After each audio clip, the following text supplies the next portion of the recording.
En este episodio me aprestaba a conversar sobre el coquí llanero y las ranas. Quería hacer preguntas sobre iguanas y averiguar e entender muchas otras cosas sobre los reptiles y anfibios de nuestra isla.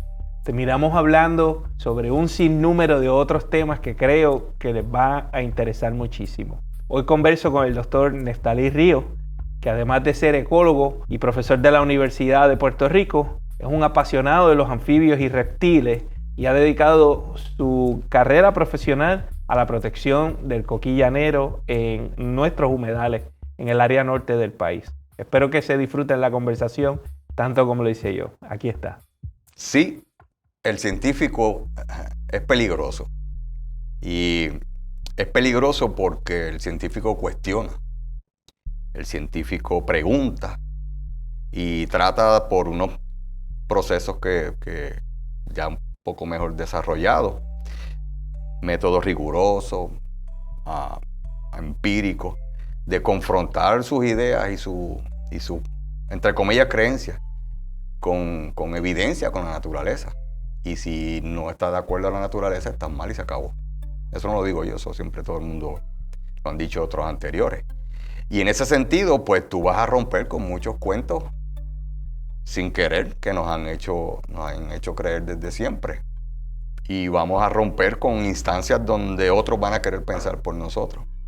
Otros van a querer generar una sociedad distinta a una que pueda ser libre y tomar sus propias decisiones. Y en ese sentido, pues, entre otras cosas más, decimos que el científico es peligroso. Siempre ha sido perseguido, esto no es nuevo, incluso. Recuerdo en los 80, cuando aquellas famosas instancias de guerra o de amenazas de terceras guerras mundiales, ¿no?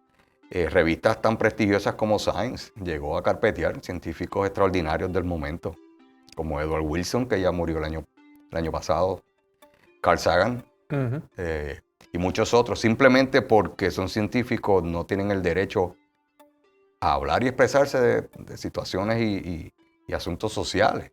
Tú te quedas allá, tú no sabes de política, te quedas allá, no puedes hablar de desarrollo socioeconómico, etc. Cuando estamos viendo cómo nuestras acciones nos llevan, ¿verdad?, a un punto que tú dices, yo sé lo que va a pasar, cómo seguimos sin reaccionar, ¿no? Y entonces rompemos con muchos cuentos, pues, a veces hasta sin querer.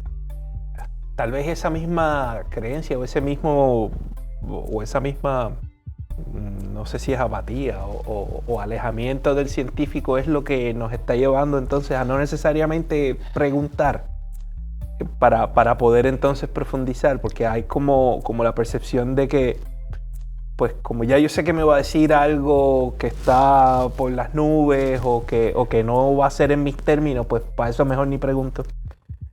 Puede ser que tenga algo de eso, fíjate, ahora uno pensando más, por un tiempo, y a ver si trabajo esto por dos vías, por un tiempo nosotros, y cuando digo nosotros, la comunidad científica ha tendido siempre a hablarnos al ombligo, como a nosotros mismos, y usar una terminología que nosotros entendemos y hasta faranduleamos con eso. Y por mucho tiempo estuvimos un poco desconectados del resto de la sociedad, en términos generales, ¿no? Un problema ambiental o un problema social o un problema económico, pues eso no es asunto mío. Si le sumas que tenemos personas que no somos del lugar donde trabajamos, pues ese sentido de identidad y de pertenencia no va a estar tan fuerte. Por lo tanto, no te involucras tampoco por ejemplo, en iniciativas como esta. Y poco a poco tú te vas siendo un ente alejado de, irónicamente, la sociedad de la que tú y yo somos parte, y parte muy integral. Y entonces olvidamos hablar el lenguaje de mi mamá y del panadero y del que trabaja en el puesto de gasolina. De entender tal vez cuál es su circunstancia de vida ahora mismo y por qué pues, no me van a hacer caso si vamos a hablar de cambio climático. Cuando yo estoy pensando, mira, tengo que ganarme el peso ahora mismo para poder pagar el bill del apartamento donde estoy. Y sin embargo, el tema de la economía, como se maneja aquí todos los días por la política y la politiquería, pues es algo que está en boca de todo el mundo afuera. Pero esa ciencia, esa cosa de que es un huracán realmente, es una desgracia, es una cosa que nos hace un daño extraordinario, o perdemos de perspectiva que siempre ha estado ahí, antes que estuviéramos acá, que es un fenómeno natural que regenera y hace que renazca y se restauren muchos procesos de ecosistema y ecológico, que es necesario. Una crecida de un río se metió a mi casa, el río entonces hay que canalizarlo, eso es un daño. Pero es que tú te metiste donde en otras culturas sabemos que en el meandro ahí del río tú no te metes. Entonces nos desconectamos, no participamos de estas cosas. Y la gente incluso va perdiendo esperanza o la fe o la credibilidad en uno cuando tenemos otros científicos que hablan y lo que saben tienen otra agenda. ¿Cómo rompemos esa brecha o esa verja que se ha ido poniendo poco a poco? Entonces, dentro de lo que hace el científico versus lo que la gente necesita saber, o el público necesita saber, o conviene que sepa.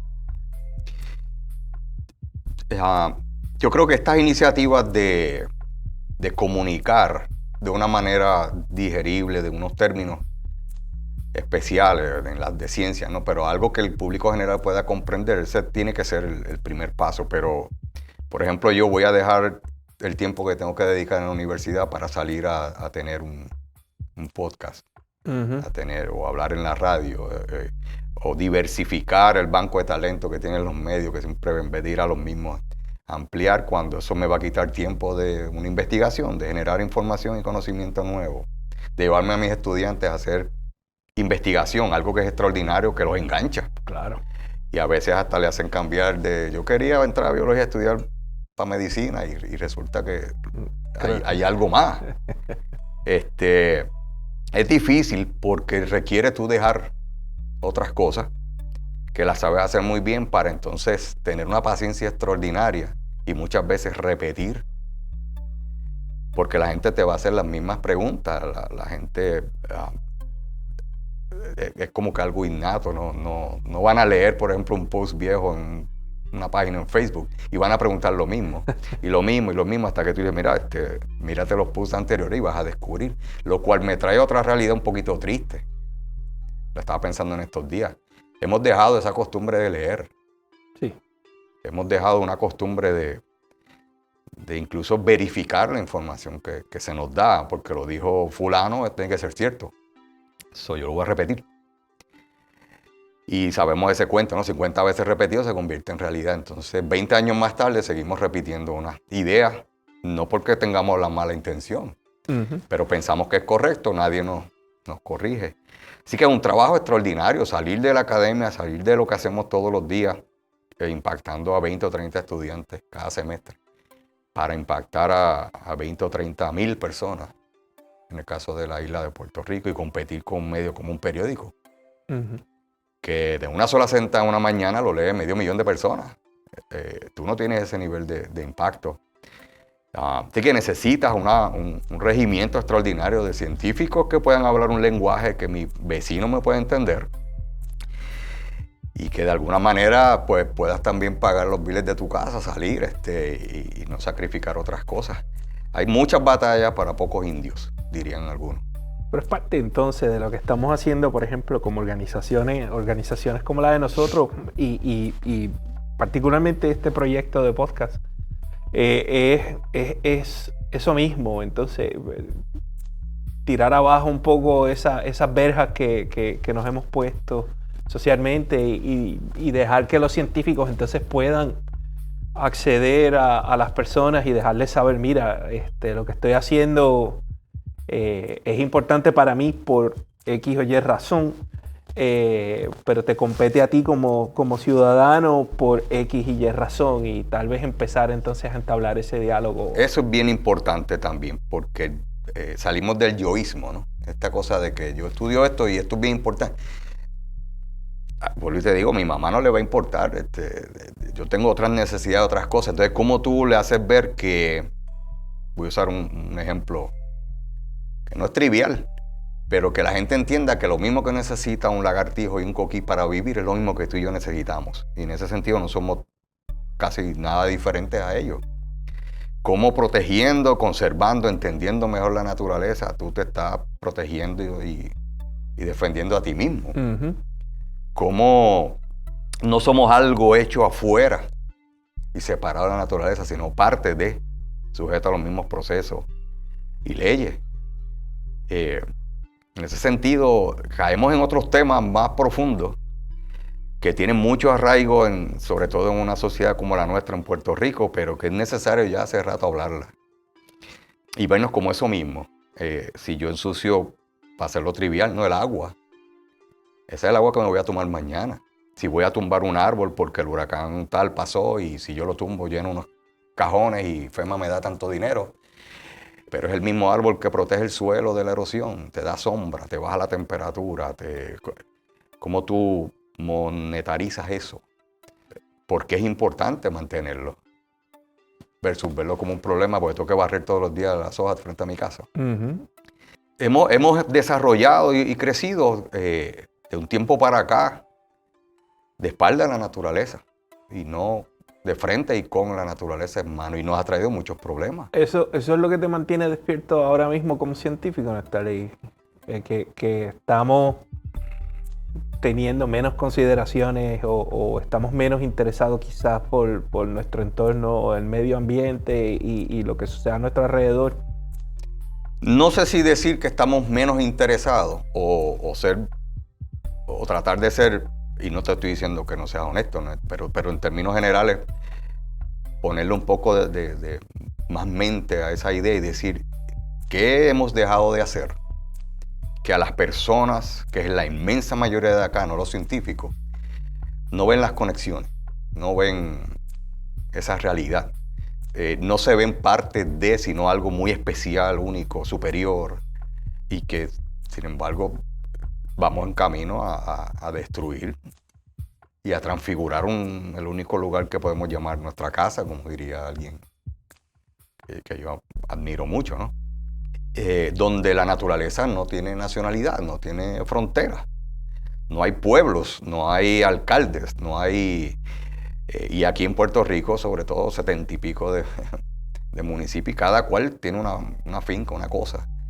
Mientras hay un río que es el mismo, que cruza de arriba a abajo y tiene las mismas dinámicas y nos influye la forma de vivir en las costas, si no protegemos las cuencas más arriba. Esas conexiones, ¿cómo se las llevamos al público general? ¿Cómo hacemos de, por ejemplo, un curso como biología, algo que sea constante en nuestra preparación académica? Si eres abogado, si estás estudiando ley, administración de empresas, humanidades, pero eso tiene que estar ahí.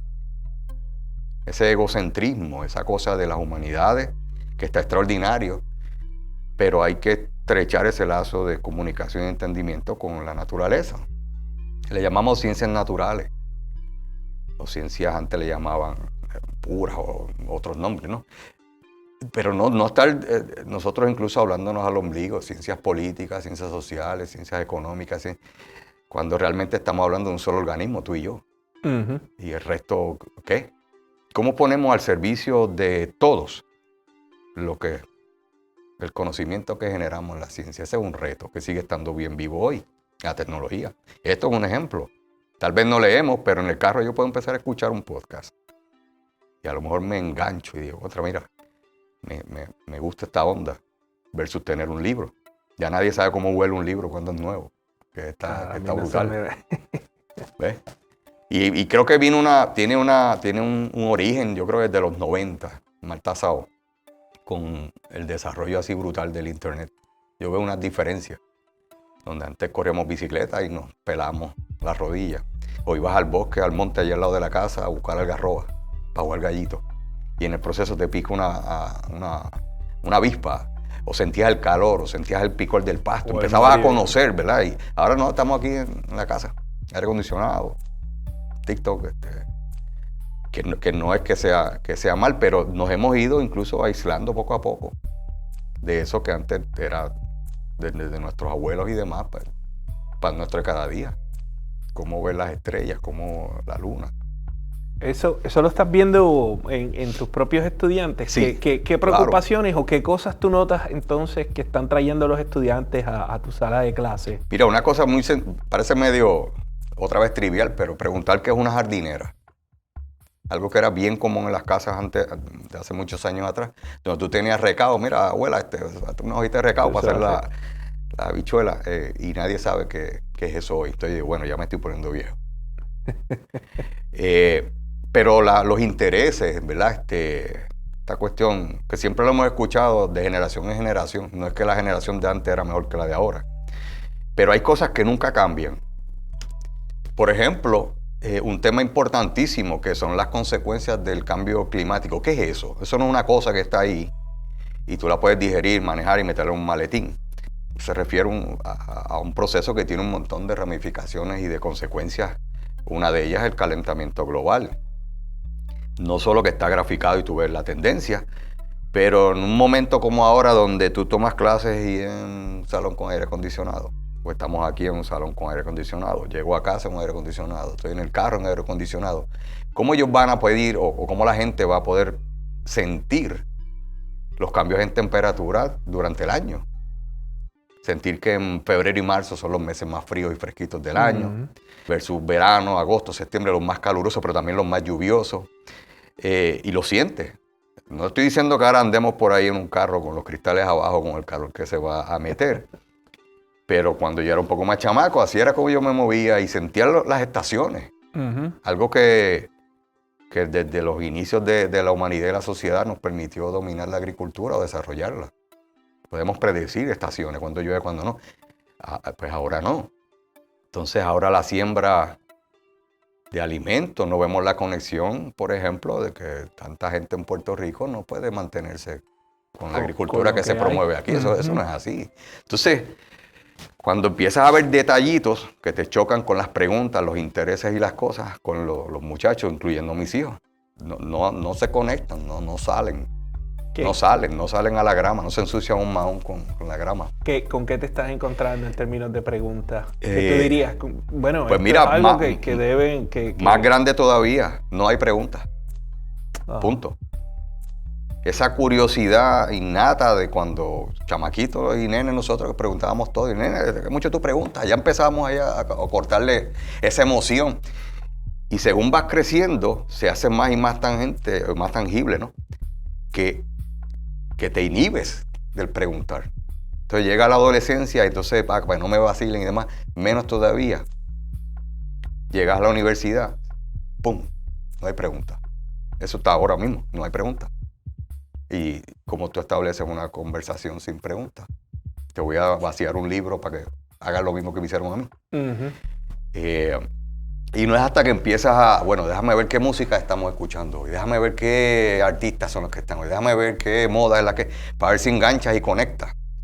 Y como profesor ya un poco más mayor, pues no perder esa noción de que somos estudiantes eternos y de esa manera yo puedo mantener un poco de enganche para que me digas qué es lo que está pasando hoy que yo no lo estoy viendo y poder entender a mis hijas de paso, ¿no? Pero las preguntas no salen. El escribir, desarrollar tus ideas de una manera más o menos ordenada, simple. No me escribas 100 años de soledad en una respuesta, pero por lo menos 2 o 3 oraciones que me permita ver qué tú tienes en la cabeza y si esta persona más o menos tiene el concepto, aunque no lo tira de botella, porque tampoco es para dar botella. No sé, cuando yo era más chamaco, pues tú tenías programas en la televisión, porque sí, mirábamos televisión. Y había sus documentales de Disney. Tenías a Jacques Cousteau metido por... Wild Kingdom. Wild Kingdom, Mutual of Omaha, todos los sábados, etc. Y eso te enganchaba, era la ventana al mundo, le decían antes, porque tú no estás viendo esos organismos, esos animales en el patio de tu casa. Así que era una parte como que contra que chévere, que interesante. Antes habían programas similares aquí, Ciencia al Día, por ejemplo, lo mantenía el doctor Juan Rivero. Y a más reciente, pues obviamente David Attenborough y muchísimos más. Pero ni eso. Esa curiosidad de irnos más allá del vacilón. No está. Tú tienes cursos como ecología, por ejemplo, que si sales al campo una vez al año es mucho. Pues como yo te voy a enseñar la dinámica y la interacción entre los organismos y el entorno natural, si no te saco afuera. Si no nos metemos al agua, una careta, un río, árboles. Vamos como con una prisa de tener mi grado, salir rápido y lo que me dijiste y se acabó. Y empezar a trabajar. Que es importante trabajar. Pero vuelvo y te digo, nos damos cuenta de lo importante de conocer estas otras cosas cuando viene un huracán y nos dejó sin luz. Entonces no hay nada que hacer, nos cruzamos de brazos. Entonces viene Andy, pues un libro. Pues mirar, tal vez le prestamos atención ahora a la grama y ver que todas las mañanas se llena de abejas, cuando todo el mundo está ocupado haciendo café o lo que sea para el trabajo, y ves esa riqueza brutal de diversidad en el patio de tu casa. Al otro día, para salir la máquina de cortar grama, lo dejé clean como una alfombra. Ahí fue donde comenzó para ti, en el patio de tu casa. Yo me crié en una urbanización no muy lejos de aquí, Ciudad Universitaria se llama, por cierto. Así que fue, entre comillas, citadino. Debía haber nacido en el monte. Pero tal vez porque estabas ahí, cada experiencia que tenías allá afuera, cada cosa que veías, pues te va llamando la atención. Y desde la escuela siempre tenías curiosidad por lo natural, sin saber qué es. Esto no se planifica. Y como le dije una vez, o diríamos cuando veíamos Pacheco, el programa, Cine Recreo, ¿qué tú querías ser cuando seas grande? Doctor, policía, bombero. Pues todo en esta cosa que te interesaba la ciencia era porque ibas a ser doctor, ibas a ser médico. Ajá. Así que una cosa te va llevando a la otra, no tienes el promedio, no tienes unas cosas, entonces empiezas a confrontar otras paredes, ¿no? Y entras a la universidad y no es hasta que en la universidad tomas un curso de ecología que dijiste, oye, pero esto también se puede hacer, qué chévere. ¿Qué es ecología? Métete en un manglar, ensúciate, huele, el olor ese fuerte, feo para algunos. En otras palabras, es exponerte. Y una vez te expones, tienes dónde escoger, tienes dónde experimentar. Por eso lo importante de salir y luego poder tomar una decisión. Oye, me gusta esto. Así que sin darte cuenta, con el tiempo, estás metido de repente en algo que ni tú lo planificaste. ¿Cuál fue el truco? Exponerte. Y no tener prejuicios o ideas preconcebidas de, pues si voy a hacer biología es porque vas a ser un médico. ¿Cómo llegaste a los reptiles? A los anfibios. Una vez pasa esto, la otra experiencia extraordinaria que es hacer, aprender haciendo, es ponerte a investigación. A alguna agenda investigativa, algún proyecto, algo que se contiene en esa palabra de investigación. Y en ese punto en la escuela, en la universidad, en Río Piedras, aquí en la UPR de Río Piedras, tuve esa oportunidad en un laboratorio de anfibios y reptiles con el doctor Rafael Joglar. Y se arriesgó así de aceptar a uno, como a todos, ¿no? Subgraduados sin experiencia y demás. Y es por medio de esa actividad, simplemente salir una noche a un bosque, al yunque. Usualmente en la noche salíamos a vacilar por ahí, a jugar billar y hacer otras cosas. Pues esta salida es diferente. Y ves cosas diferentes. Y sientes cosas diferentes. Y puede ser definitorio por ahí para tú decir, bueno, está chévere, pero esto no es. O está chévere y mira, voy a seguir. Hay algo, ¿sí? Voy a seguir. Así que uso y costumbre, terminas y haces ahí, luego haces tú. Una cosa te llevó a la otra, haces tus estudios graduados, entras a tu maestría, sigues trabajando ahí, ya los conoces bien. Y en un momento, pues finalmente el doctorado que lo hago, pero en ecología. Pero ¿por qué no? Es los organismos que mejor conocí en el proceso. Y te va guiando. Cuando te preguntan por cómo llegaste o cómo decidiste tomar esa profesión. Cautivo, exacto. Simplemente te tienes que exponer a las cosas. No hay una varita mágica. Por lo menos en mi caso, ¿no? Y llegó ahí. Y se valía cambiar. En el proceso yo tuve unas dificultades extraordinarias porque podías hacer un par de cosas más o menos bien. ¿Cuáles eran las alternativas? Podías hacer música. Yo vengo de la Escuela Libre de Música Ernesto Ramos Antonini, en Atorrey, donde estaba pegadito al Fanguito y luego allí frente a la Federal. Y tocaba piano, estudiabas tu música y demás, y algo que te apasiona extraordinario. Así que podías hacerlo bien, o podías hacer también deporte, aunque la vida es bien corta, ¿no? Hasta el día de hoy, pues, sigo practicando karate, que es lo que... Sí, ya vi la sortija. Me encanta, sí. Exacto. Okinawa. De Okinawa, eso mismo. Así que es tradicional. Si lo vas a hacer, tienes que ir a la raíz. Goju. Pero eso no es parte del tema aquí. Bueno, no, pero es importante. Pero uno se identifica. Ahora te voy a decir por qué es importante. Porque precisamente es poniéndote otras cosas. Ya. Entonces tú dices, ¿sabes qué? El tocar piano y mantenerte con buenos maestros como es Alfonso Fuente, que sigue dando candela por ahí, extraordinario. Edwin Mauraz fue mi maestro de arte, de pintura. Y pues, ¿qué vas a hacer? Voy a seguir las artes, dibujo, voy a seguir música. Pues es difícil para alguien que está definiendo su vida a los 18 años, 19 años. Así que vas a dar 1000 cantazos. Y empiezas una cosa, cambias, haces las dos a la vez. Y en el sistema educativo en el que estamos, es complicado para alguien así encontrar un espacio a tiempo, a los 4 años que le toma a alguien. Así que me toma un poquito más de tiempo definirme. Pero en el transcurso del tiempo, descubres que en la ciencia usaste la música para producir trabajo, bioacústica. Y ahí dice, qué importante fue exponerte. Para hacer una representación visual de un montón de números y una sopa de números y letras en una tabla, hay que ser creativo y ser casi un artista para que una gráfica se pueda entender sin que tú la tengas que explicar al lado tuyo. Así que entonces descubre la importancia de combinar colores, formas. ¿Qué tú esperarías en un estudiante o un muchacho joven? Eso mismo, que te exponga. Por eso es mi preocupación con aquellos que no, a estas alturas no se exponen o no los exponemos. Le estamos limitando un montón de oportunidades mañana sin darnos cuenta. No es que estamos tratando de forzarlos a que vayan por una ruta y sea rápido y sea lo más efectivo y pudiera ser. Porque dentro de esa experimentación se pierde tiempo. O al menos se puede conceptualizar como que dentro de esa experimentación se pierde tiempo. Eso es una idea que yo creo que está errónea.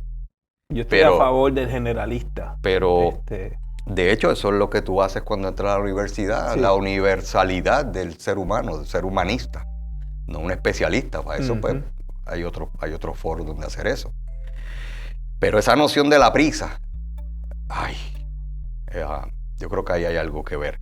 Esa noción de que tenemos que cumplir con un bachillerato a los 4 años, a los 6, para cumplir con unas métricas hechas y pensadas para una realidad extraña y ajena a nuestra cultura, nos lleva a eso, a medir que ya lo importante no es llegar, sino es que lo hagas rápido.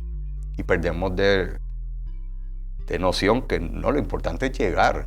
Y que se vale caerse, pero no quedarse. Levántate. Y que dentro del mismo error también hay posibilidades. Pues que tú aprendes de eso. Sí. O sea, si todo fuese color de rosa, no estaríamos aquí, estaríamos en otro sitio. Así que, de hecho, así es que se aprende. La frontera esta que llamamos del descubrimiento en la ciencia, eso tú no sabes lo que hay al otro lado. Y por lo tanto está lleno de tratar, de fallar y demás. Eso es lo que es descubrir, no es repetir al papagayo la receta que te di ayer y tú me la vacías en un papel. Es descubrir y no hay nada escrito sobre eso. Ahora, la satisfacción es extraordinaria cuando encontramos cosas nuevas. Cuando literalmente descubre. Y se hace solamente con este proceso que llamamos ciencia. Yo creo que es eso mismo también. O sea, no es la travesía, es que estamos enfocados en el resultado y no tanto en la travesía o el proceso de la dificultad, del error, de pasarla difícil. Yo creo que le tenemos miedo a lo que consideramos como fracaso, incluso la evaluación por otro. No es fácil tomarlo. Yo tengo a este nivel compañeros y demás, y uno a veces siente algo así, ese temor de que me examinen y me evalúen. Por eso yo y lo voy a decir así, a veces pones barreras, ¿no? Yo soy del doctor Ríos. Ajá. Tú allá, yo acá. No, yo soy Nestalí, así me puso el nombre de mi mamá. Acércate, evaluemos, vamos a ver qué es lo que hay. Soy igual que tú y si no sé algo te voy a decir no lo sé. Me puedes ayudar a entender o hacer. Pero según pasamos y nos vamos haciendo más mayores, perdemos ese toque de preguntar, de pedir ayuda, de decir, mano, no lo sé y no tengo por qué sentirme vacilado. Sin embargo, vas a publicar un trabajo escrito y el rechazo en la norma. Tú nunca te pegas de la primera, ¿no? De parte porque ahí aprendes en el proceso. Entonces, ¿dónde no hacemos la conexión? Cuando estamos en esta posición de tener en nuestras manos potencialmente el futuro de 30 chamacos, de 40, de 60 estudiantes.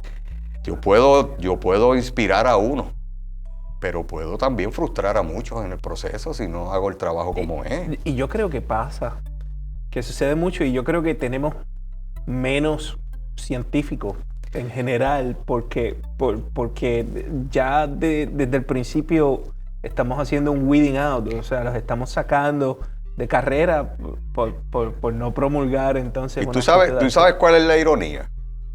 Y tampoco esto es algo que lo digo yo. Es que desde el inicio hemos sido científicos, curiosos. Sí. Y tecnológicos. Esas preguntas cuando éramos pequeños.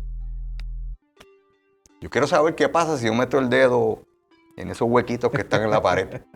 O un imperdible. Hay una cuestión innata de curiosear.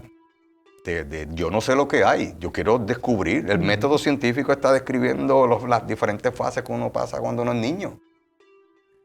¿Qué va a pasar? Pregunta, déjame hacer una hipótesis. Déjame recoger datos. Te dio el cantazo eléctrico. Tengo que comunicarlo porque si no el hermanito mío se va a pegar también. Y al final aparecen más preguntas que respuestas. ¿Será lo mismo en este otro? Oye, eso es lo que está ahí. Entonces, no es científico como el label porque tengo un diploma que dice doctor en filosofía de la ciencia. Es promover el que juguemos, experimentemos, hagamos. Yo no te voy a regañar si me pintaste la pared de la casa. Está bien, tengo que pintar y lavar, pero empieza cortando cositas así. Y eso va a permear en la persona que tú vas a ser más adelante. Sí. Ya voy a tener miedo en dar opinión. Voy a hacer más fácil mi trabajo si solamente me dedico a seguir instrucciones. Te voy a dar un ejemplo con los bachilleratos que aún tienen estos nombres de administración de empresas. ¿Administrar qué? Empecemos por el nombre. Yo voy a generar y crear algo distinto, hacer algo distinto. Ser transdisciplinario es la palabra, cómo combinas diferentes información y conocimiento de diferentes áreas para resolver un problema. Y todavía seguimos con esa vieja escuela en muchas instancias. Así que el ser científico no es un diploma. Ser científico es parte innata de nosotros. Si aquel primer individuo no hubiese estado experimentando para generar con 2 palitos fuego, hoy estaríamos estaríamos todavía sorprendiéndonos cada vez que un rayo le cae encima de un árbol y lo prende en llamas. Esa es la parte que, ¿por qué separar y eliminar o no considerar o a veces hasta olvidarse? Porque yo no creo que haya una intención a nivel de educativo, ni como padres e hijos, etc. Pero no vemos la conexión y cada vez la vemos más y más alejada de algo que es innato. Aprender de finanzas, eso no es innato. Meterle mano a las estadísticas para hacer una proyección de una probabilidad y ver unas cosas y demás, eso es otra cosa. Pero el curiosear, eso está ahí, a todo tú le quieres meter el dedo, bro. Y eso es lo que espanta. Esa curiosidad es lo que te llevó a encontrar el coquilla llanero. Eso, y lo voy a decir así porque siempre me ha gustado esa frase, es un chivo, eso es un chivo. O sea, tú un chivo. No, como te dije ahorita, en la parte de que cuando estás ahí en ese punto extraordinario de donde tú no sabes qué hay más allá, tú no puedes planificar para descubrir nada. Tú más o menos haces unas cosas, proyectas y a ver si tengo chance. Déjame organizar una expedición a los Tepuy allá en Venezuela, allá, porque yo sé que allí no ha ido mucha gente, a ver si encontramos especies nuevas. Tú puedes llegar a ese tipo de cosas, pero en una isla tan pequeña como Puerto Rico, donde la literatura científica está llena de montones de estudios y probablemente es una de donde este grupo de animales es el más estudiado en el mundo. Donde ya aquí se dice, aquí no hay nada más que descubrir y todo lo dan por sentado. Tú vengas en pleno inicio del siglo XXI y descubras, olvídate tú ¿verdad? Una hormiguita, una planta. No, un vertebrado que también produce un sonido, grita. Y está en el medio de la zona metropolitana. Eso no se planifica. ¿Qué te está diciendo eso? Ahora, desde la distancia, para ser honesto, es porque uno empezó a hacer cosas en lugares que las personas, por diversas razones, descartaban. Un pantano, un humedal incómodo, que en el pasado, a principios del siglo pasado, estaba lleno de malaria, bilharzia, y la gente por esa razón no solo no hacía nada ahí, sino que hasta drenaba, cortaba, eliminaba, y a nivel hasta de leyes, ¿no? Pues resulta que tienes ahí un pequeño refugio y todo lo que pues ahí guarda. Y llega esta persona que simplemente va a hacer lo mismo que hacemos los ecólogos estudiosos, pero fuera del lugar que siempre todo el mundo ha ido, el Yunque, el Verde. Los lugares emblemáticos donde históricamente todo el mundo va y te expones a otros lugares. Más peligrosos o no tan cómodos tampoco. Pues claro que vas a empezar a encontrar cosas. Déjame hacer una pregunta. ¿Estabas buscando otra cosa? Estaba identificando ya y lo tenía seteado cuáles iban a ser mis áreas de estudios para mi disertación, para mi proyecto de tesis doctoral. 11 lugares distintos que van desde la costa, manglares, bosques de agua dulce, llenos de árboles, humedales herbáceos, zonas de piedra caliza, carson, montañas. Toda esa región, mi trabajo se enfocaba más a nivel de ensamblaje, de paisaje ecológico, usando la herpetofauna, es decir, los anfibios y reptiles, como modelo de estudio, pero para contestar preguntas ecológicas.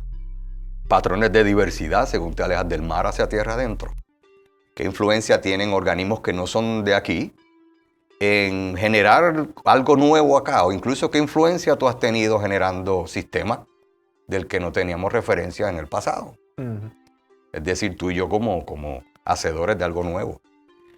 Y en un lugar iba a ser un experimento, sendo experimento, con unas jaulas y demás, en el humedal, en el pantano. Voy a meter esta especie de rana que no es de aquí para probar una pregunta que todo el mundo repite, pero nadie examina que estas especies que no son de acá compiten con nuestras especies nativas, endémicas, y por lo tanto son dañinas, son peligrosas, hay que eliminarlas y casi demonizamos todo este tipo de cosas. Así que ahí estoy yo montando mis jaulas inmensas.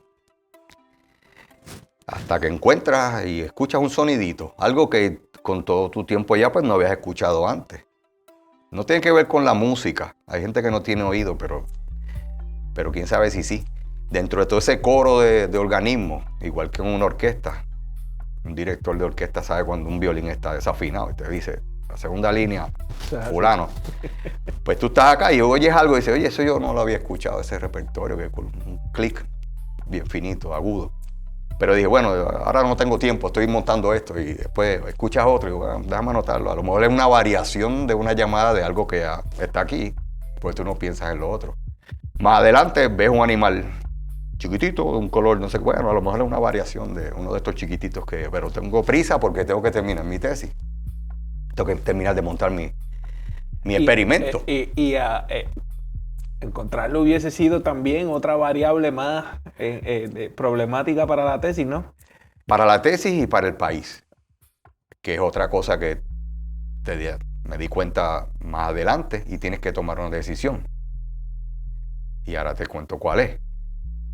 Pero volviendo a ese momento allí, no es hasta que ves a un animalito haciendo el sonido que viste, que dijiste, esa palabra no voy a decir porque me van a cortar acá, pero esto no es algo que estaba aquí conocido, esto es algo nuevo.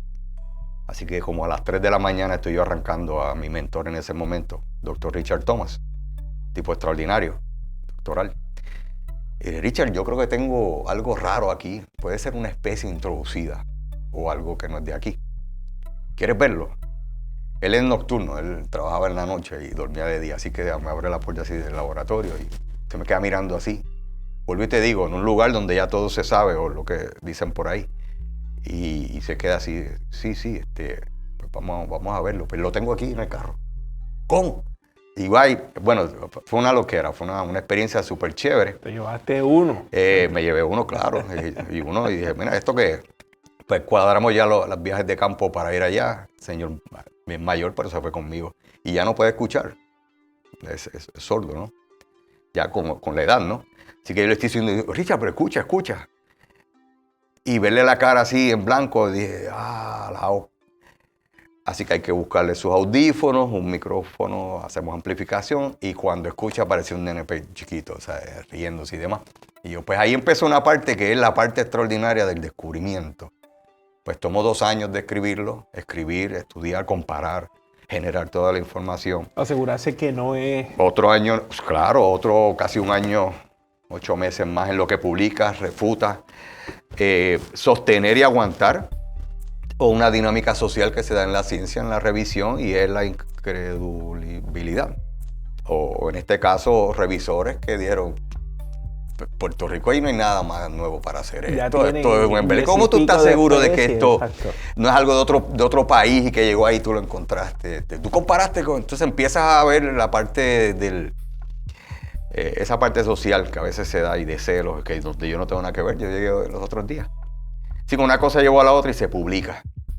Se publica, fue un revuelo, una cosa bien chévere, porque nosotros somos así, lucidos en Puerto Rico. Y resulta entonces lo próximo que eso se encuentra en los terrenos de la antigua base naval de Sabana Seca, en Toa Baja.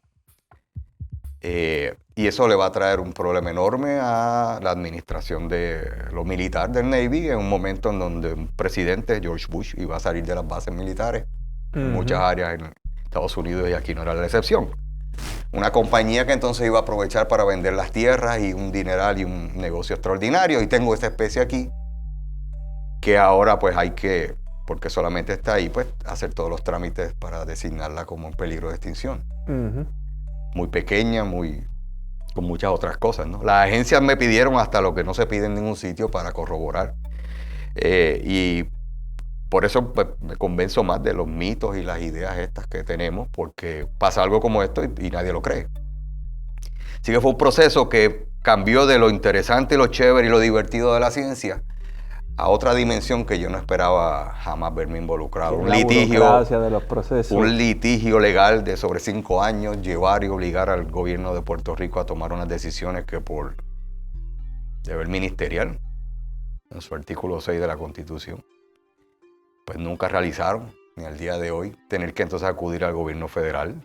¿Se protegió el área finalmente? Se designó, pero no se hizo lo propio a nivel estatal para incluirlo en las listas y en los reglamentos que listan las especies de Puerto Rico y protegidas, y al día de hoy está en el aire. Sí hay una incidencia o hay pertinencia de parte del gobierno federal. Si tú muestras más allá de cualquier duda que has sacado un animal, lo tienes aquí, lo aplastaste, lo mataste, esos takings, es un término de ellos, ¿no? Pero si tú no puedes demostrar eso, pues es bastante difícil. Y son todos muy buenos amigos, pero la parte burocrática, administrativa, porque comprar los terrenos cuesta. Y la parte económica siempre es un issue acá, desde Obama para acá y antes. Así que tú tienes ahí designado un lugar, sabes que hay una especie ahí, pero cualquiera puede llegar a hacer algo. No directamente, pero si yo dreno y seco todas las fuentes de agua que le da vida a ese humedal, eso se va de aquí a mañana. Así que contra todo eso empiezas a luchar y cambias de la parte divertida de la ciencia a un compromiso social.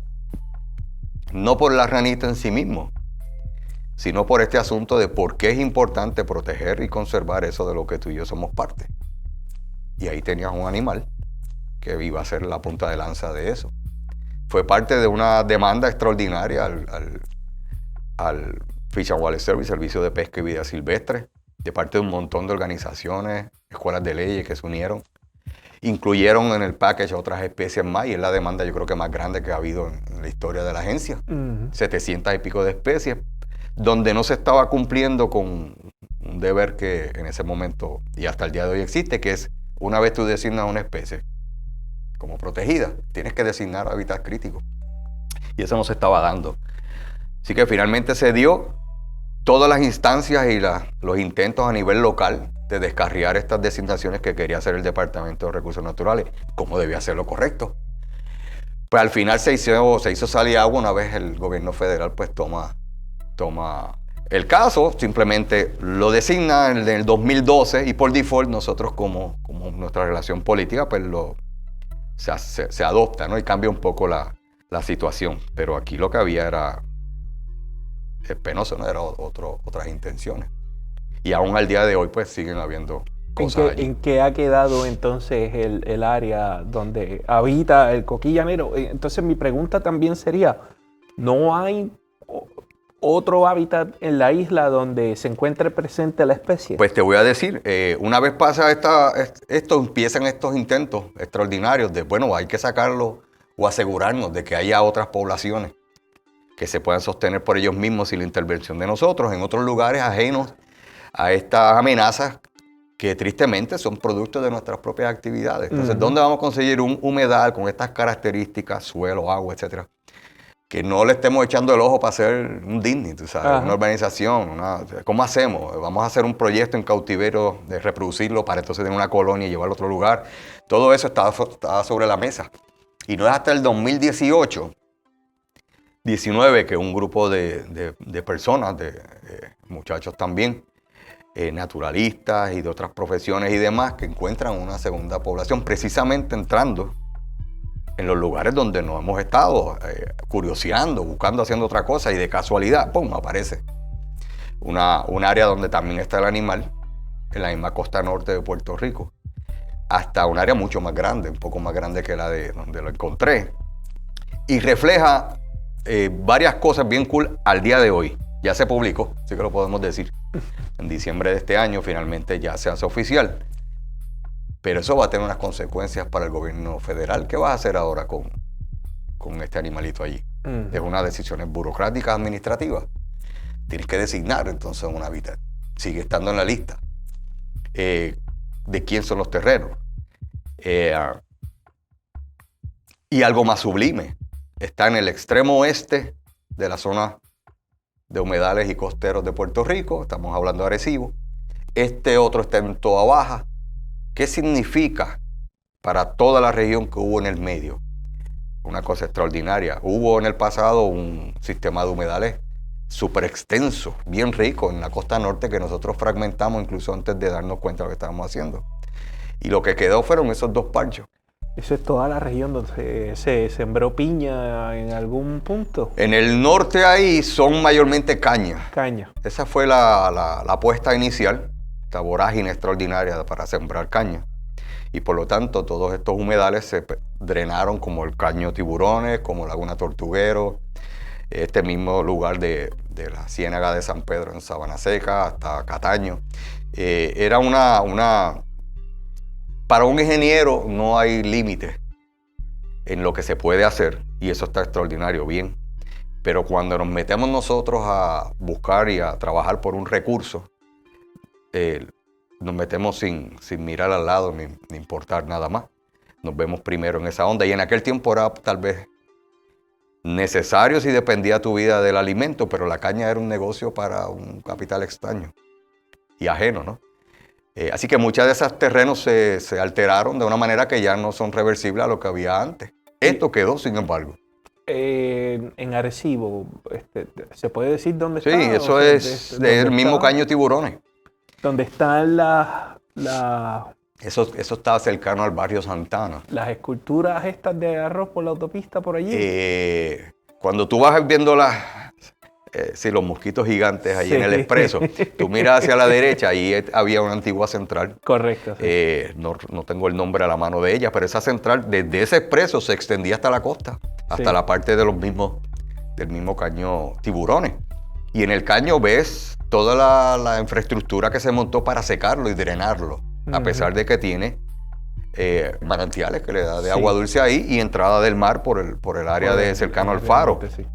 Pues ahí tú vas a ver las esclusas, tú vas a ver verjas que ya no existen, pero pasaban trenes y demás por ahí. Hoy está lleno de agua. Y se abandonó la agricultura como parte de este cambio, ¿verdad?, de la base económica del país, de agrícola a industria. Y una de las consecuencias de este abandono de tierra, sin querer, es quitarle el guante de la cara a la naturaleza, y empieza un proceso ecológico que se da en todas partes, sucesión ecológica. Se empieza a regenerar con lo que quedaba en la isla, las especies que quedaron, las que tú y yo trajéramos, y pues da pie a que por casualidad, pues yo me meto en un lugar y encuentras algo que quedó. Alguien entra a otro lugar y descubre algo que quedó. Y aparte de esa moraleja de cuán importantes somos tú y yo transfigurando el paisaje y las consecuencias que tienen, no solo para nosotros, sino para la biodiversidad en general, es también la noción de que es una falacia, de que sabemos todo ya, aquí no hay más nada que hacer. Esa fue una lección grande acá. Ya no hay más nada más que descubrir. Le voy a tapar y cerrar todas las puertas a cualquier estudiante que quisiera aprender y hacer algo. Mentira. Aquí no sabemos casi nada. Donde tú quieras ir a meterte a ser curioso y buscar, no vas a descubrir especies de elefantes. Pero tienes material, tienes recursos, tienes modelos de estudios para contestar un montón de preguntas. Solo hay que salir, exponerte y cuestionar a la autoridad, regresar a los libros viejos, que ahora, gracias al internet, los puedes tener accesibles. Antes había que dar un avión para ir a un museo y encontrar un libro antiguo y demás, y el que pudiera acaparar el recurso, ese era el mago. Hoy lo tienes al mismo alcance del botón que hablábamos ahorita del internet. Hay una oportunidad incluso de hacer investigación desde tu computadora y revisitar ese pasado que ahora está disponible para todos. Tengo otra pregunta sobre esta especie. ¿Están saludables los números? Y de ahí quiero entonces tal vez hacer otra pregunta que es tal vez un poco más amplia hacia la especie. Pero voy a lo de los números, sí. Porque esta pregunta siempre me la han hecho. Y es una pregunta un poquito complicada porque estamos acostumbrados a escuchar números y decir eso es mucho o eso es poco. Pero si yo te menciono 300,000 hormigas, tú vas a decir eso es un montón y todas caben en una loseta de este salón. Si yo te digo 300,000 elefantes, dije, el mismo número, pero eso no cabe aquí. Por lo tanto, ese número, yo siempre lo refiero o me refiero a él en términos relativos. Dentro de todas las especies de anfibios que hay en el lugar, es la menos abundante. Entonces te da un sentido de, ok, pues no es la misma cantidad que digamos hasta el coquí común sato, ese que tenemos en todas partes. Siempre sí hay que dar un número, si significa algo. Y estamos hablando de 400 bajitos, 412 o 14 individuos por hectárea. Y trae un problema. 400 y pico de individuos por hectárea y alguien va a preguntar, ¿y qué es eso de una hectárea? Si aquí todo lo hablamos con el sistema español de cuerda o en inglés de acre, una melcocha del sistema que usamos de medida, que es una cosa extraordinaria aquí. Así que hablar de hectáreas, que es la unidad de muestreo en ecología, pues tendría que transformar eso a cuerdas para que alguien que de aquí pues pueda entender, esos son 2 cuerdas y un chililín más de terreno. Ajá. Así que en 2 cuerdas y pico de terreno hay 400 de estos animalitos. Como te dije, pues me trae otro problema de hablar de la ciencia, del sistema métrico. Ahora que tenemos la LAI, ajá, todo el mundo sabe lo que son la carrera de 100 metros. Pero las distancias en millas de los lugares, la venta de la leche en galones, mientras la gasolina es en litros. Esto te vale $1, pero no nos damos cuenta que es medio litro. Onzas, exacto. Así que la gasolina está más barata que el agua y perdemos de perspectiva que tenemos una crisis eventualmente de agua pronto. Ese es otro reto para enseñarle al público general. Y vemos en las noticias, en todos los medios, cómo manejamos unidades de muestreo de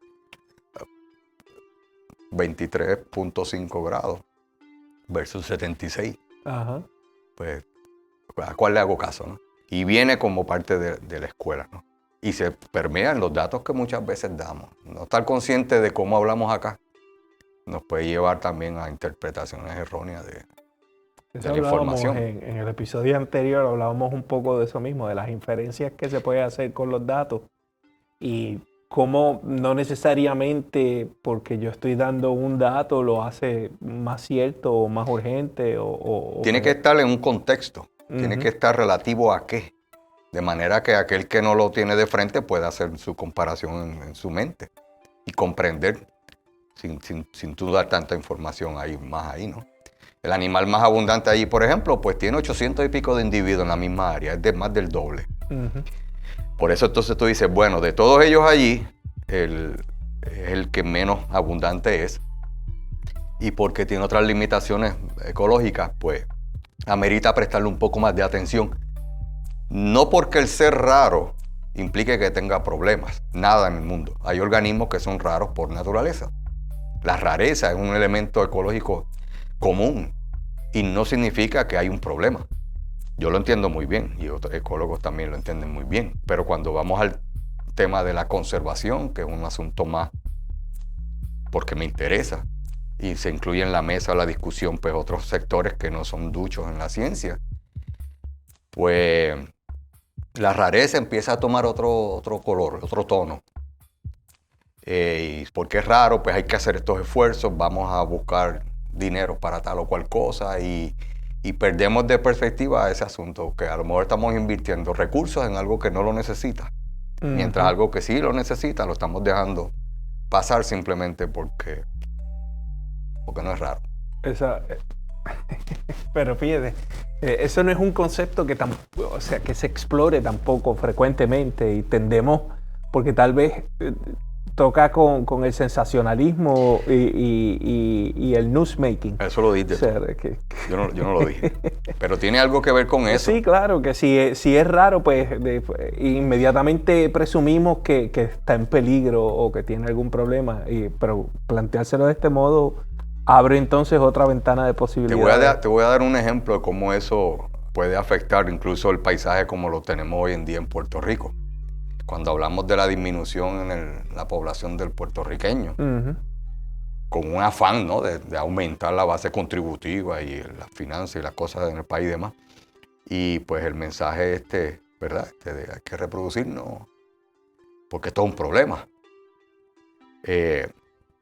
Tiene mucho que ver con esto, porque la regeneración que se dio en el país con el abandono del uso de tierra en un momento en donde la población era cercano al millón, un poquito más de 1 millón de habitantes. Se restauró, se reforestó el país de manera casi natural y ayudado por algo que nosotros hicimos, trayendo otras especies y demás, en un momento en que íbamos destinados a ser realmente el primer Haití en la situación ecológica del país, porque nos comimos la isla entera, toda la isla, deforestada. Lo que teníamos era menos, casi un 1% de los bosques originales fue lo que quedó en pie. Y eso pues está documentado. ¿Qué año fue esto? Estamos hablando para los 40.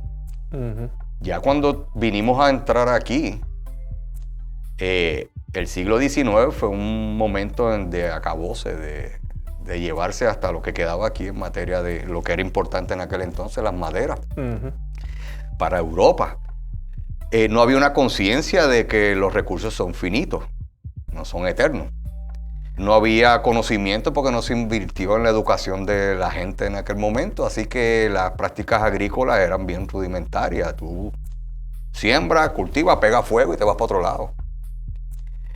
El milagro, y se llama así como un milagro ecológico por otras personas, es que por casualidad, cuando se da un cambio económico, por unas decisiones administrativas y políticas, no por cuestiones ambientales, y abandonamos la agricultura, casualmente no habíamos llegado a ese punto de no regreso.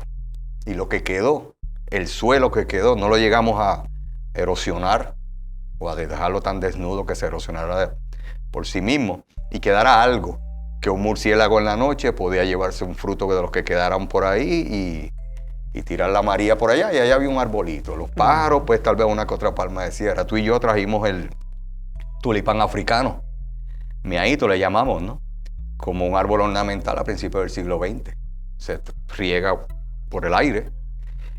No es de aquí, sí, no es de aquí. Pero eso de juzgar la especie por su origen también está muy mal. Es un árbol. Y tiene una función extraordinaria protegiendo ese mismo suelo para que no perdiera sus nutrientes ni se erosionara con la lluvia, dando sombra para permitir que debajo crecieran plántulas que de otra manera no podían crecer. Y eso lo sabían muy bien los que sembraban tabaco en aquel entonces, cuando cubrían inmensidad de áreas de paños blancos para poder debajo de ellos cultivar las hojas jóvenes de los tabacos y el tabaco mismo, porque no podía aguantar el sol ni la deshidratación del suelo. En otras palabras, descubrimos la importancia que era mantener un árbol. Así que todo ese tipo de cosas, cuando se abandona esto, todo se empieza a regenerar. Y ahora mismo, pues, la bonanza, la población sigue aumentando y demás. Y ahora llegamos a tener cerca de 4 millones de habitantes. Ahora estamos bajando por otras consideraciones y tenemos la presión de un aumento en el nivel del mar en las zonas costeras por las cosas que muchos comprendemos muy bien, pero no todos.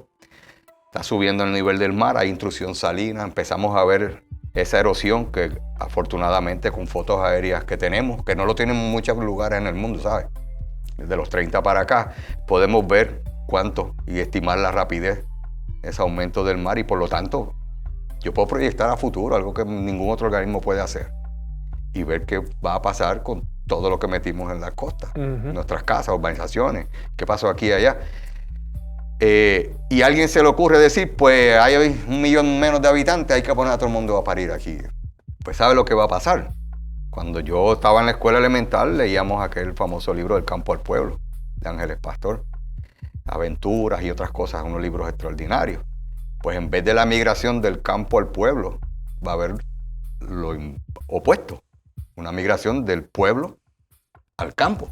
La gente va a irse de las zonas costeras, va a buscar el fresquito de las montañas en un momento en que tenemos más calor. Así que probablemente vamos a revertir esa cosa extraordinaria que pasó aquí y nos vamos a comer nuevamente la isla.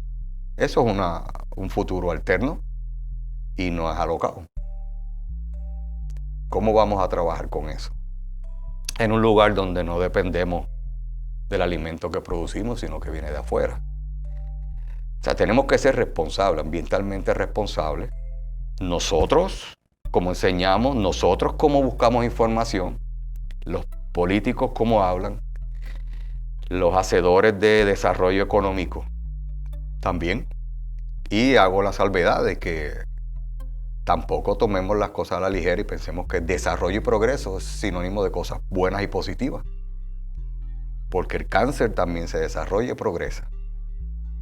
Por lo tanto, hay que cuestionar un poquito más lo que estamos viendo. Y esto es un ejemplo extraordinario. Lo poco que tenemos, o lo que tenemos al día de hoy de biodiversidad, vuelve a verse amenazada con esta posibilidad. Un solo organismo tiene la capacidad de llevarse por el medio todo, sin darse cuenta. Lo que me lleva entonces a la otra pregunta que quería hacer, porque pensando en el medio ambiente y como ese organismo que no está en sintonía con el resto de los organismos, ¿qué papel juegan las ranas y los anfibios en un mundo de seres humanos? ¿Y por qué me deberían de importar que sigan vivas? No sé si estás consciente de esa pregunta que acabas de hacer, que es bien difícil de trabajar también porque implica que hay un propósito. Cuando hablamos de qué rol tienen, qué importancia, implica que hay un propósito, y si hay un propósito significa que hay un diseño. Y si hay un diseño significa que alguien está detrás de esto. Cuando sin embargo estos organismos están porque están. Y son el producto de una historia evolutiva, de una historia donde en esto que llamamos Holoceno, pues se permitió y se ha permitido la diversificación que tenemos en la naturaleza, nosotros incluidos. Buscarle la importancia, buscarle el valor. El día que le pusimos valor al agua y la empezamos a cotizar en la bolsa de valores, como hace 2 años, 3 años, ya el que tenga recursos para adquirirla la adquiere y el que no, se le quita. Y eso es horrible. Igual que el día que le pongamos un precio a un árbol. ¿Cómo tú monetarizas eso? Pues en el caso de estas ranas es un espejo extraordinario para vernos a nosotros mismos. Eso es como yo lo veo. Porque ellas me van a decir, entre otras cosas, viendo las fluctuaciones poblacionales en el tiempo, los patrones de distribución, los patrones de extirparse, colonizar, me están diciendo algo sobre el ambiente en el que ellos están. Le llamamos bioindicadores. Pueden muestrear condiciones tanto de la tierra como del agua. Por lo tanto, me pueden dar información de manera indirecta de qué está pasando en ese ambiente donde yo soy parte integral de él. Y todo lo que entonces yo haga para protegerlas, conservarlas, mantenerlas, que mis nenas las conozcan, el que venga después que los conozca, no por ellas, me estoy protegiendo a mí mismo. Esa conexión hay que verla bien claro. Entonces decir, pues, dar 20.000 explicaciones, pues una rana es importante porque se comen invertebrados, insectos que de otras maneras pueden ser pestes para nosotros en la agricultura, pues es reducir la cosa a mí. Ajá. Están ahí y tú los estás aprendiendo, estás estudiando, estás generando información, estás haciendo de lo que yo hago en el día a día en la academia, pues una razón por qué levantarme todos los días de la cama. Y que venga otro y investigue, y cuestione y trabaje. Si quieres una explicación más pues te puedo decir que contrario a las zonas continentales, donde tenemos grandes mamíferos y depredadores grandes, estos animalitos en islas como el Caribe, pues alcanzan unas densidades extraordinariamente grandes, por lo tanto son nuestros depredadores topes, controlando procesos que regulan el flujo de nutrientes, de carbono, de energía, por medio de relaciones de presa y depredador, y por lo tanto manteniendo procesos que generan y mantienen biodiversidad. Pero eso está en el libro, o en lo que uno ha aprendido. Cuando vamos a lo que tú y yo tenemos capacidad de hacer, que es apreciar estas cosas, pues están porque están. Y tú y yo no tenemos por qué eliminarlas para saciar alguna necesidad del momento que tengamos. Para hacer una propuesta yo te voy a vender y justificar. Uh-huh. Pero al final estamos hablando de un asunto fundamental de conservación. ¿Por qué me importa? En la medida que tú, sin embargo, por medio de programas así y medios así, conoces y le das a conocer a la gente lo que hay, es bien difícil ahora que viren la cara porque ya saben y eso los compromete. Si aún así sabiendo viran la cara, tenemos un problema. Por eso, a nivel de conservación, como el título de un libro que acabamos de publicar, realmente tiene que ver con un asunto de si te importa o no. Y tú te importas en la medida que conoces. Por eso al principio mencioné, debemos seguir con los cursos de biología, no importa si vas a seguir biólogo o no, para que conozcas. Y mañana una persona que desarrolla proyectos de vivienda, lo haga de una manera ambientalmente responsable. Ese árbol que está ahí no lo voy a tumbar, lo voy a incorporar en mi paisaje dentro de la urbanización y ya nadie tiene que esperar 40, 30, 20 años para que crezca y dé sombra. Está integrado ahí, aunque dejándolo pierdo el espacio que pueda tener una casa y que yo podía vender. Sube un poco el precio y la gente como quiera la va a comprar. Los abogados, bueno, juegan con cosas que nosotros hemos creado. Es como que jugar con nosotros mismos. Pero hay personas también que son ambientalmente responsables. Pero ¿qué lagartijo va a pagar a un abogado para que le defienda su casa? Uh-huh. ¿Qué médico, o sea, qué lagartijo va a pagarle un médico, ¿no? Para curarle un patógeno que yo traje y lo regué por ahí? Sin embargo, tú y yo damos lo que no tenemos por una cura para alguna condición que tenemos. ¿Ves? Así que hay una desventaja y sin embargo protegiendo, manteniendo, conociendo estos organismos, las aves también, las plantas, es una oportunidad para nosotros mismos conocernos y por lo tanto, protegiendo estas cosas, estos organismos nos protegemos a nosotros mismos. Eso es más importante que cualquier, ¿verdad? Material, literatura que podamos publicar en estos momentos. A nivel de profesión, si tenemos eso bien claro, son fascinantes, están súper chéveres. Y como cualquier otro organismo, cuando a uno le interesa estas cosas, pues ya el trabajo no es trabajoso. Uh-huh. No es fácil, pero porque en las noches tú quieres irte a fiestar. Mientras yo estoy metido en un monte, en el medio de la nada, en Calle, exponiéndome a 1000 cosas. Pero en el proceso, lo que descubrimos, lo que aprendes, la oportunidad de comunicar, eso no tiene precio. Esa es mi perspectiva. Oye, gracias por compartirla. Seguimos entonces, estás invitado para otra conversación. Muy bien. Dale, definitivamente, gracias. Porque tengo todavía muchas preguntas, no solamente sobre herpetología, ¿verdad? Me gustaría también discutir más a fondo luego la ecología y por qué debemos ponernos un sentido de urgencia con relación a la isla donde estamos viviendo. Sí, esa es la palabra. Lo lindo es que ya la ciencia la sabes. Las advertencias están hechas. Los ejemplos están en todas partes. Solo nos falta una sola cosa para hacer lo que sabemos que hay que hacer y eso se llama voluntad. La voluntad. Y ese bien parece que es un recurso limitado. Pero yo creo que con estas conversaciones vamos buscando gente que se identifique con la causa y vayan desarrollando esa voluntad. Además de que me quedo con preguntas sobre las iguanas y otras cosas que tengo.